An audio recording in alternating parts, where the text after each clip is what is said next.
Levodopa como tal se pone en la primera terapia en el año 62 y fijaros la revolución, ¿no? Desde aquella época hasta los tiempos actuales. Y aquellos compañeros que ven enfermos de Parkinson desde hace 30 o 40 años dicen que realmente la historia de la enfermedad de Parkinson ha cambiado y ha cambiado a mejor, ¿no? Ya no hay aquellas disquinesias, aquellas fluctuaciones y sin duda alguna tiene mucho que ver con toda esta evolución tanto en hitos históricos como terapias quirúrgicas y farmacológicas. Durante muchos años los neurólogos hemos estado muy obsesionados, y lo digo como autocrítica, con los agonistas dopaminérgicos, ¿no? A pesar de que los ensayos clínicos venían a decir que no eran tan potentes como la levodopa, pero que tenían muchos menos efectos secundarios. Sin embargo, con el tiempo hemos ido viendo en diferentes ensayos clínicos y en diferentes estudios, fases 3, fase 4, que los agonistas ni eran tan buenos ni la levodopa era tan mala, ¿no? Aquí os pongo un poquito la incidencia de complicaciones. Supuestamente se decía que los pacientes con levodopa tenían más incidencia de fluctuaciones motoras. Luego pondré un apéndice, corregiré un poquito esta disquisición, que había un aumento de las disquinesias. Y, sin embargo, con los agonistas, por ejemplo, vemos todos los días en consultas que un aumento del trastorno de control de impulsos, hasta el 13%, especialmente en pacientes jóvenes. Hay un aumento de la somnolencia diurna en pacientes que toman agonistas. Hay problemas vasculares. Algunos de esos agonistas se han retirado por producir problemas de fibrosis cardíaca, fibrosis pulmonar. Es decir, que aquellos fármacos no eran fármacos tan poco dañinos, por así decir. La enfermedad de Parkinson, como sabéis, aproximadamente el 40% a los 5 o 6 años hacen fluctuaciones motoras y más a largo plazo, 6-7 años, hacen disquinesias. Y mucha culpa de esto se las ha achacado a la levodopa, ¿no? Y hace unos años se publicó en Brain, yo siempre os recomendaba este artículo a mis residentes, porque creo que este grupo de italianos pusieron un poco luz sobre el tema, ¿no? Y lo que hicieron fue bajarse al África subsahariana y poner levodopa a pacientes que tenían enfermedad de Parkinson y nunca habían tomado ningún fármaco. Os podéis imaginar que estos enfermos en África pues eran muy pocos los que llegaban a esas edades. Pero nos servía para diferenciar, para inferir si realmente la duración de tratamiento con levodopa era un factor para desarrollar, sobre todo, fluctuaciones motoras. ¿Y qué es lo que ven? Pues comparando con un grupo italiano macheado para edad y tratamiento, ven que los pacientes subsaharianos, pues a los pocos meses, después de muchos años sin tomar medicación, a los pocos meses del tratamiento con levodopa, pues desarrollan fluctuaciones motoras.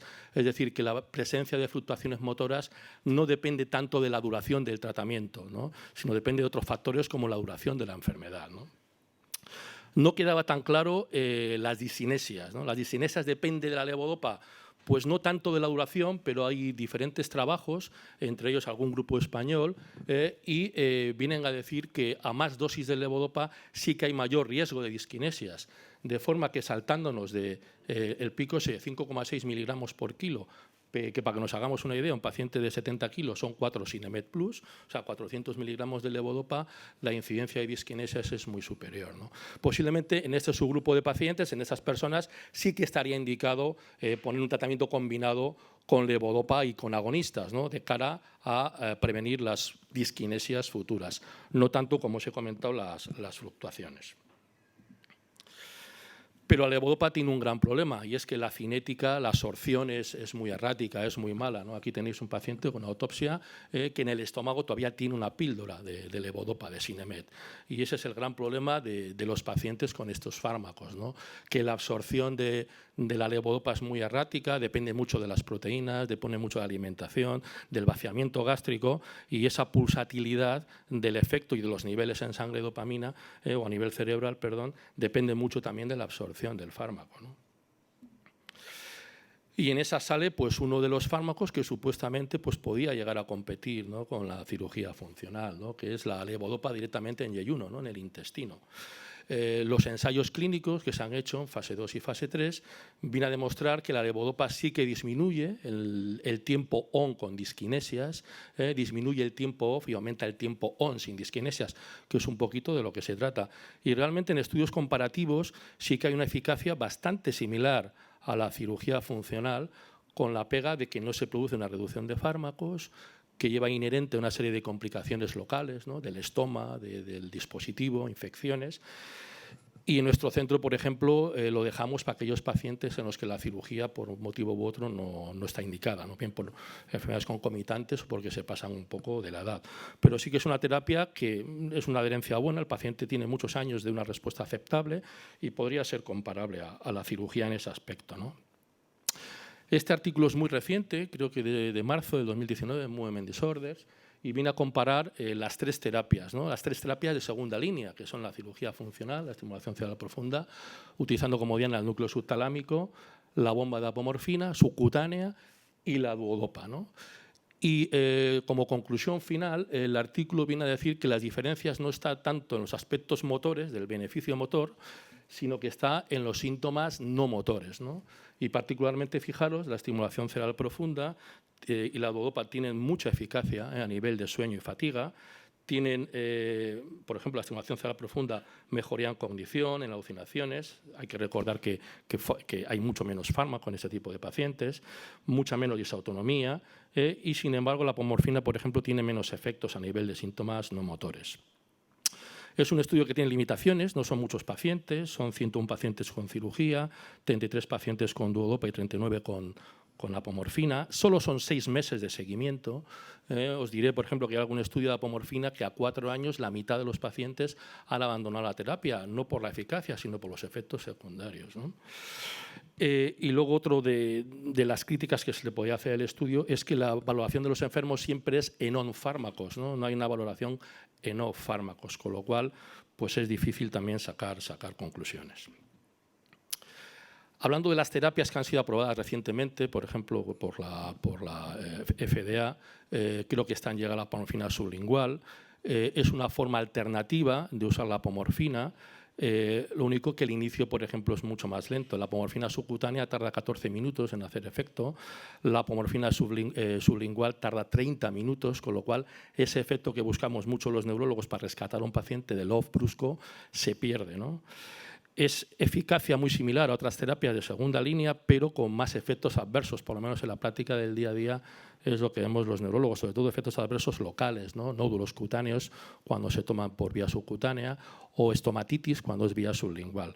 Es decir, que es un fármaco que, por ejemplo, en nuestro entorno lo utilizamos como terapia puente, ¿no? Un paciente, si se va a operar entre 7 y 8 meses, pues esos 7 o 8 meses puede estar con bomba de apomorfina, sobre todo si es joven y no tiene muchos secundarismos, ¿no?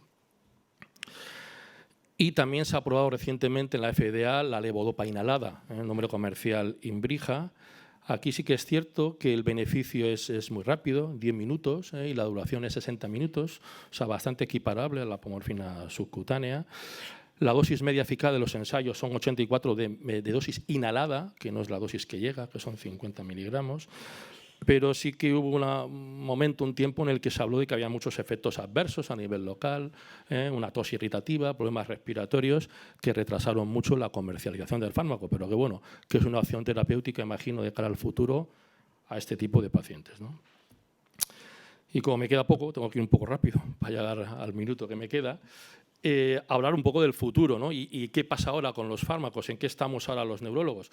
Pues los neurólogos hemos hecho un poquito una vuelta atrás, ¿no? Hemos empezado a focalizar el tratamiento sobre una proteína que existía hace ya muchos años, que es la alfa-sinucleína, que no describió Frédéric Lévy, la alfa-sinucleína, sino que describió lo que son los cuerpos de Lévy, que es donde está esta proteína, que aunque no se sabe muy bien su función, sí que participa en la exocitosis, por ejemplo, de vesículas de dopamina, tendrá otras muchas funciones que se desconocen, y que han salido cantidad de terapias que están en ensayos clínicos, sobre todo en fase 1 o fase 2, y que, bueno, que puede ser el futuro, tal vez, de un tratamiento que modifique el curso de la enfermedad, ¿no?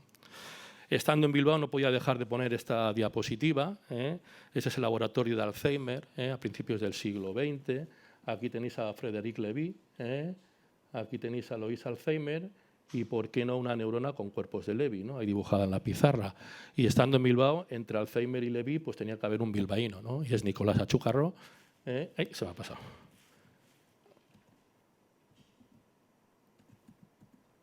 Que le tenéis aquí en el medio, y yo creo que junto con Unamuno pues es uno de los bilbaínos universales, ¿no? Y pues en aquel laboratorio pues había ilustres patólogos, ilustres neurocientíficos de la zona, ¿no? de la época, ¿no? ¿Por qué es importante la alfa-sinucleína? Porque la alfa-sinucleína hay un momento que pasa de neurona a neurona o de neurona a célula glial y en ese momento pues, puede ser vulnerable a atacarlo con terapias como la inmunoterapia activa o pasiva, ¿no? Con vacunas. Y se han puesto en ensayo diferentes fármacos cuyo objetivo es evitar la propagación de la alfa-sinucleína oligomérica, fosforilada en exceso, que pueda, a modo de proteína del prión, extenderse de neurona a neurona o de célula a neurona a célula glial, ¿no? Y extender la patología, aunque ya os digo que todavía esto está todavía en investigación y no es definitivo, ¿no? La alfa-sinucleína la podemos atacar de diferentes maneras. Podemos disminuir la síntesis de alfa-sinucleína, disminuyendo la expresión del RNA. Podemos evitar la oligomerización de la proteína o podemos aumentar la degradación con fármacos que estimulen la vía del proteosoma o la vía del fagolisosoma, ¿no? O, como os comentaba antes, a nivel intersticial, ¿no? Con anticuerpos monoclonales que bloqueen el antígeno, la proteína en este caso. Este es un listado del número de ensayos clínicos, veis que es infinito y más que van saliendo. Casi todos ellos están en fase 1, fase 2. Creo que recientemente se ha propuesto un fase 3 con un anticuerpo monoclonal contra alfa-sinucleína fosforilada. Creo que es el Pasadena de Roche, pero todavía está por venir. Y todavía no tenemos resultados, o sea que a día de hoy es una incógnita si esto va a modificar o no el curso de la enfermedad. Tal vez algunos compañeros nos puedan dar algún avance sobre el tema. Como resumen, ya que paso creo que 2 minutos, la levodopa a día de hoy, desde luego, sigue siendo el fármaco más eficaz y más seguro para tratar la enfermedad de Parkinson, ¿no? Yo creo un poquito lo que comentaba al principio, ni la levodopa era tan mala ni los agonistas dopaminérgicos era tan buena, ¿no? Las terapias de segunda línea son, desde luego, una buena alternativa a la cirugía desde el punto de vista del beneficio motor. El problema viene por los efectos secundarios, tal vez, y la adherencia, ¿no?, a largo plazo de estos tratamientos.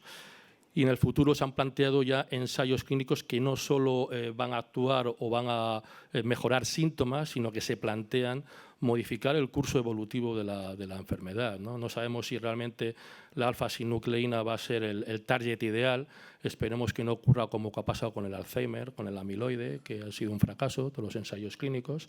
Pero bueno, a día de hoy es lo que tenemos y tendremos que tener esperanzas. Así que sin más, me pasa un poco del tiempo.